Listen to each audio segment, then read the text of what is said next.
Hey guys, what's up? Welcome back to another video. We are transforming this more grown out dimensional blonde, and we're going to make her a lot more of a solid, still rooted blonde, but we're definitely adding a lot more lightness and a lot more coverage in there today. And to do that, to get her to the inspo picture that she showed me and to keep it still on like the lower maintenance side, I'm actually going to be combining a couple different lightening techniques with that today. And I do that a lot. I combine multiple different lightning techniques a lot in my clients. So I kind of wanted to show you guys how I go about that today, so that if you either haven't thought about combining different techniques or you just haven't been able to, hopefully you will. So starting out with sectioning, we are doing a T-parting. So we're going off of her natural part, which is pretty standardly like in the middle-ish. And one big tip I have for you guys is, as you see zoomed in here, I went like an inch beyond her ear. And that's what I all leave up front. This will prevent a dark hole, because a lot of times in beauty school, they say, oh, go off the middle of the ear, go right past the ear. But I have learned the hard way that a lot of times that gives an awkward pocket of depth in there. A lot of times when they pull their hair forward. And the reason why is because when you think about it, on those sides, a lot of times people's hair doesn't fall backwards right at that ear area. And when you make that dividing line right there, it just isn't very fluid. And it kind of, you're dividing at a spot where the hair doesn't divide at. So I hope that makes sense. So what I do as a guide is I normally will go, okay, so remember, if we haven't been in beauty school in a while, just as a little crash course reminder, the apex is the highest point of the head, right? Oh, the highest point of the top of the head.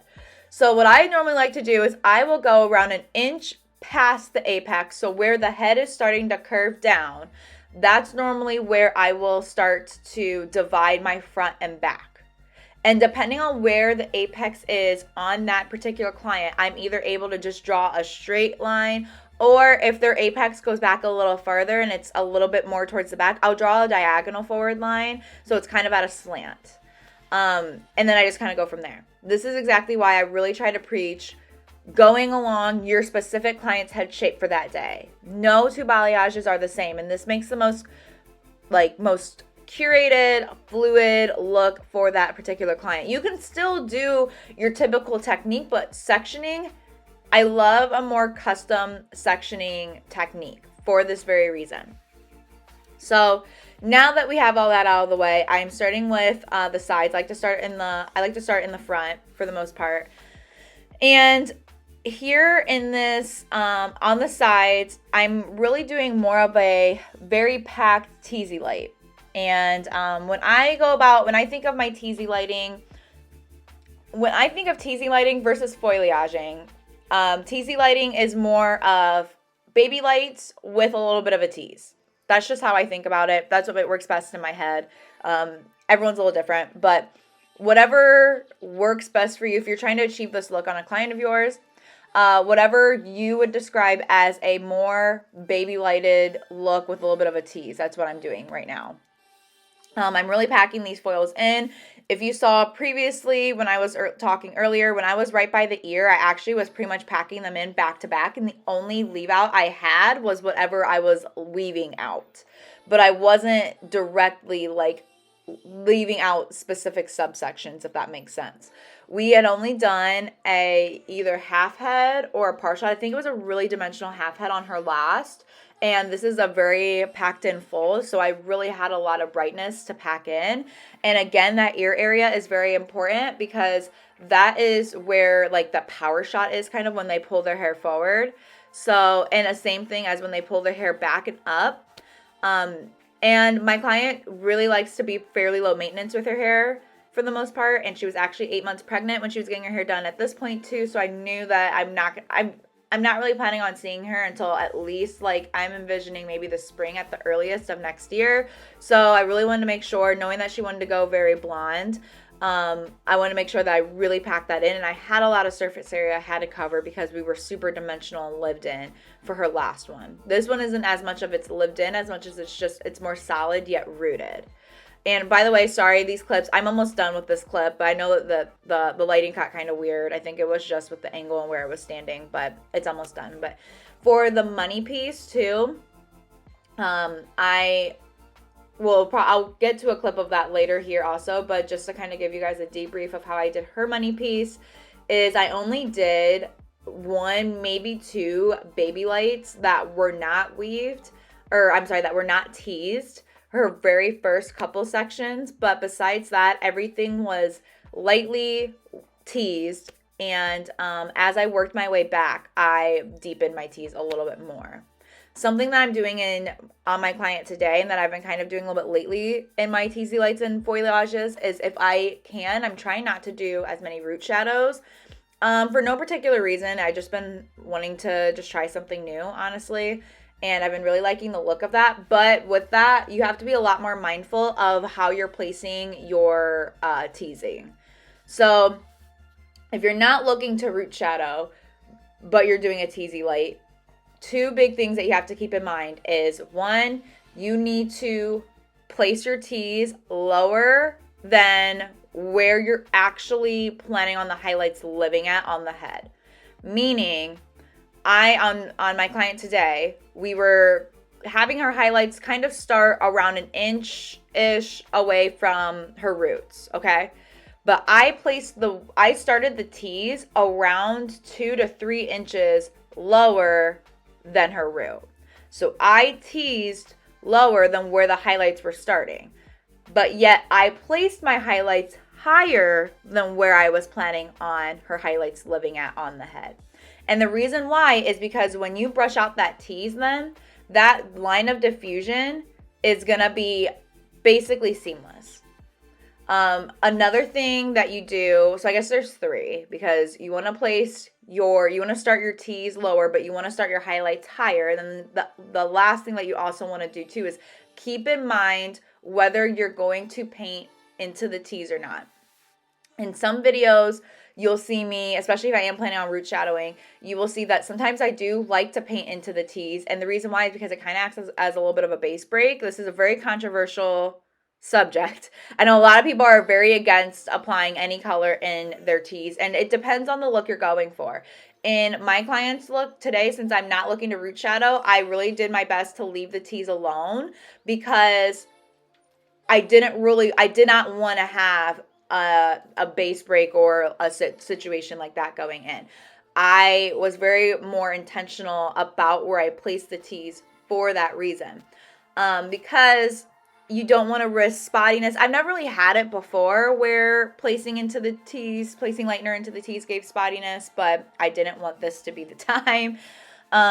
So that's where, again, if you start your tees lower and then you place your highlights higher, you're able to have that when you brush that tease out later on, that diffusion and placing those highlights a little higher than where you're planning on, because it'll be kind of like covered and blended by that lower tease. You don't necessarily need to paint into the tease for the situation either.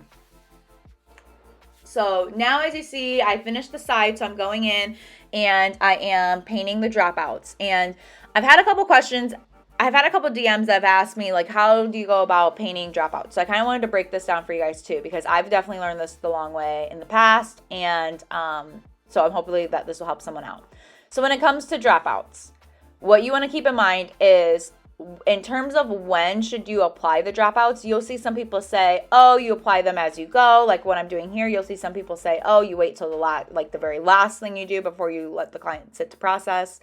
And here's how you gauge it. If you are tipping out previously lightened hair, especially like if it needs to only sit in a foil for only a little bit, or if you're doing it in open air because the hair is previously lightened and it just needs like brightened up, or you're just kind of taking the buildup out, or it just needs brightened up like a level or two, then wait until all the highlights are placed. Wait until all the non-previously lightened hair has been lightened, okay? Sometimes too with this, if I have a client that just has like some dull ends and they just need brought back up a little bit, I'll either just balayage them, or if I do want to tip them out at my chair with dry hair, sometimes too, you don't have to do it right away. You can like let them process for the first like 15 minutes, and then the last 15 minutes you come back and you tip the ends out and then you let them go. But when you are tipping out non-previously lightened hair, those tip outs will take the longest to process. And the reason why is because you're typically taking a little bit of larger sections for one than you are for like your traditional teasy light.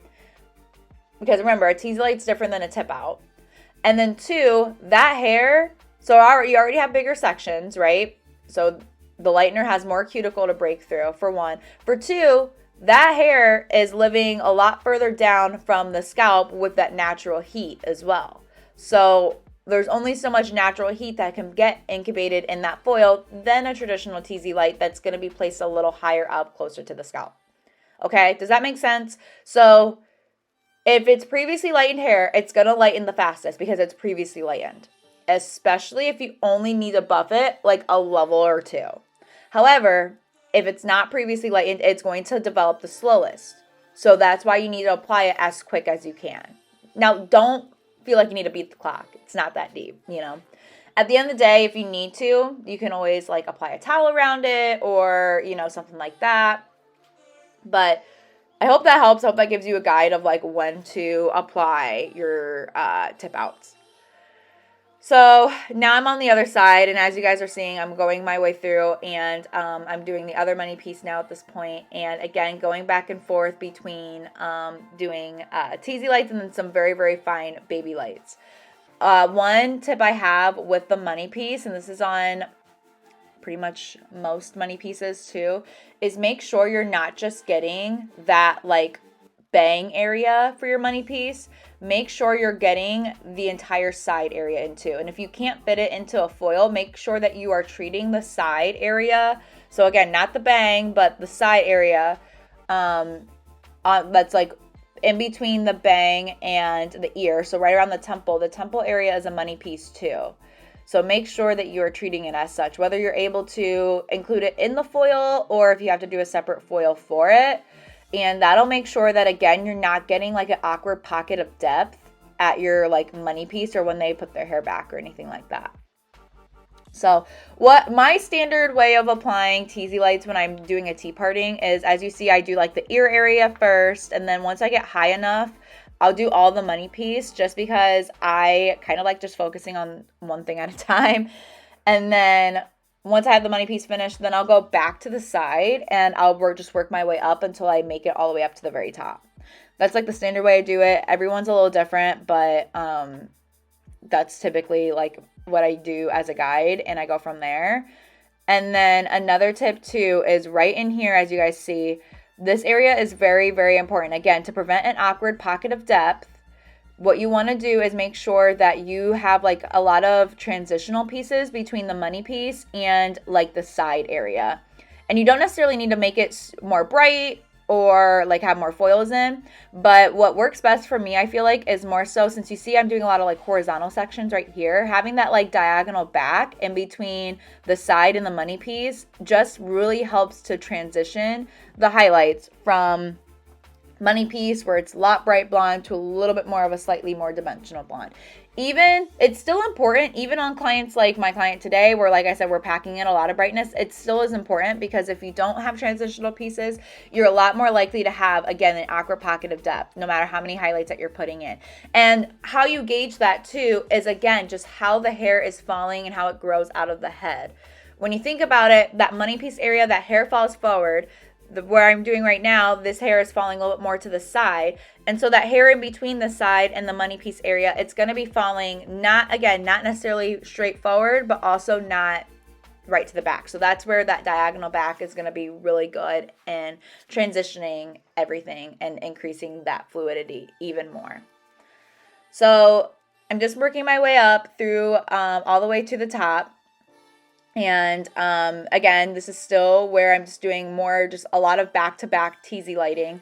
Same type of weaving and teasing situation that I was doing on the other side. And then you're going to see me start to work my way to the back here shortly. And what I'm doing in the back is, again, I'm not there yet, so I'm sorry. But in the back, what I start out with is I start at the very top. A lot of times with teasy lighting, I like to start at the very top because the top area is going to take the longest to lighten. Again, it doesn't have as much natural heat from the scalp. And a lot of times the hair is a little bit thicker right there compared to like the underneath. So I don't necessarily do this for baby lighting, because what I have to do then is I have to flip those foils up, and since the baby lights like live closest to the scalp, I don't want to risk my foil slipping. But for teasy lighting, I normally, and again, like that's a different situation, but for teasy lighting, I do normally like to start at the top and work my way to the bottom. So what you're going to see me doing here is I am doing my traditional regular teasy lighting that I was doing on the sides. But then what you're going to start seeing me doing is I do like my traditional teasy light foils all the way until I make my way kind of past the top area of the head. And when I work my way into the bottom of the head and the nape area, you're going to see me doing more like tip out really rooty foliage pieces. And the reason why is because we really wanted to have like still a healthy amount of dimension. This is kind of where you're starting to see me start to break these up a little bit. We wanted some dimension, but since we've needed a lot of blondes, I didn't really want to have a lot of super dimensional pieces in the sides or in the top. So I kind of decided to add in my dimension through the back. And this is kind of what you see me doing right here, where I am grabbing still like finer sections, but I'm teasing them a lot. And that more tease that you're adding, again, like the lower that you're starting. So you see me starting these super, super low. I am even starting my tease at the bottom of the head, and I'm only placing my highlights all the way up through like that like mid shaft area. Some of them you'll see me variate, and some of them will start a little higher, just so that it's not going to be like a solid line. Because again, especially in the situation where we are not root shadowing, so because of that, for these tip outs, you need to make sure that you are getting a lot of tease in so that you get that natural blend, because a root shadow won't save you if you're not doing one. So you just kind of see me in this underneath area. I'm just kind of like picking out like inch wide sections, and again starting my tease at the very ends, and then painting up into like that mid shaft area. And again, make sure you try hard to not get any lightener in that tease area, just to again prevent any awkward developing of lightener or anything.